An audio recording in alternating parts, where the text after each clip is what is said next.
कर्जत तालुक्यात धनाढ्य form house मालकांकडून शेतकऱ्यांचे रस्ते व नैसर्गिक पाण्याचे मार्ग अडवण्याचे प्रकार वाढले आहेत।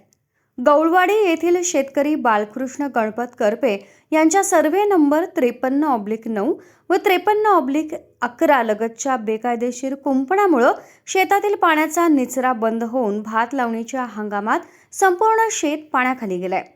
4 जुलैच्या अर्जाची दखल घेत तहसीलदार डॉक्टर धनंजय जाधव यांनी पंचनामा करण्याचे आदेश दिले। 23 जुलैला पंचनामा पूर्ण झाल्यानंतर 10 ऑगस्ट रोजी तलाठ्याला पाण्याचा मार्ग मोकळा करण्याचे स्पष्ट आदेश देण्यात आले।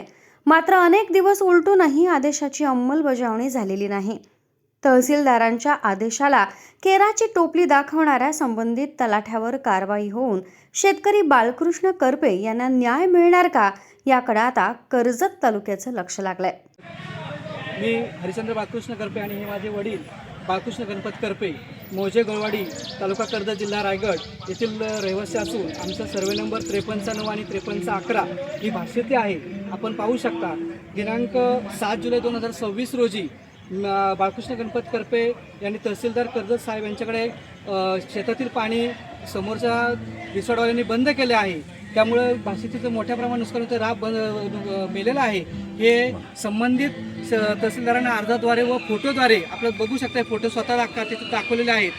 फोटो काढून त्यामध्ये फोटो दिलेले आहेत की बाबा कशा प्रकारे राबाचं नुकसान झालेलं आहे, भाषेतीचा जो राब आहे तो मेलेला आहे। आणि पुन्हा त्याच्यानंतर सगळे फोटो त्याच्यात दिलेले आहेत अर्जाला जोडून। परंतु 12 तारखेपर्यंत कुठल्याही प्रकारचा तहसीलदार कर्जत प्रशासनाकडून कुठल्याही प्रकारच्या तक्रारीची दखल घेतली आली नाही। म्हणून पुन्हा 13 जुलै 2026 रोजी पुन्हा तहसीलदार साहेब कर्जत यांच्याकडे एक अर्ज दाखल केला की आपण प्रत्यक्ष घटनास्थळी येऊन राबाची पाहणी करून कशा प्रकारे नुकसान होत आहे, शेती लावू शकत नाही।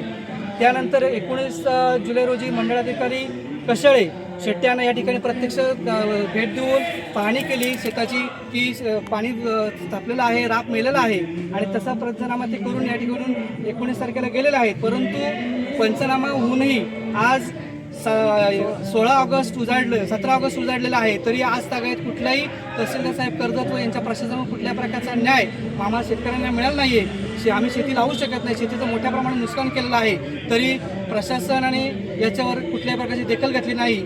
तरी आम्हाला शेतकऱ्यांना कसा न्याय मिळणार प्रशासनाकडून याची आम्ही वाट बघतो। आणि माझे वडील बालकृष्ण गणपत करपे यांचं मोजे गौळवाडी इथे गौळवाडी मालवाडी रोडला सातबारे आणि भाषेती आहे आमची। तर भाषेतीचं समोरच्या पाणी अडवल्यामुळे मोठे नुकसान होतं। त्या संदर्भात तहसील कार्यालयांच्याकडे अर्ज करून मंडळाधिकारी यांनी प्रत्यक्षदर्शनी पंचनामा केलेला आहे। परंतु आज तागायत कुठल्या प्रकारचा न्याय न मिळाल्यामुळे महाराष्ट्र किसान क्रांती संघटना महाराष्ट्र राज्य यांच्या जिल्हाध्यक्ष व सर्व पदाधिकाऱ्यांकडे मी न्याय मागण्यासाठी अर्ज केला होता आणि त्या विषयावरून ते सर्व पदाधिकारी आज या ठिकाणी उपस्थित राहिले आणि मला न्याय देण्यासाठी त्यांनी प्रयत्न केलेला आहे।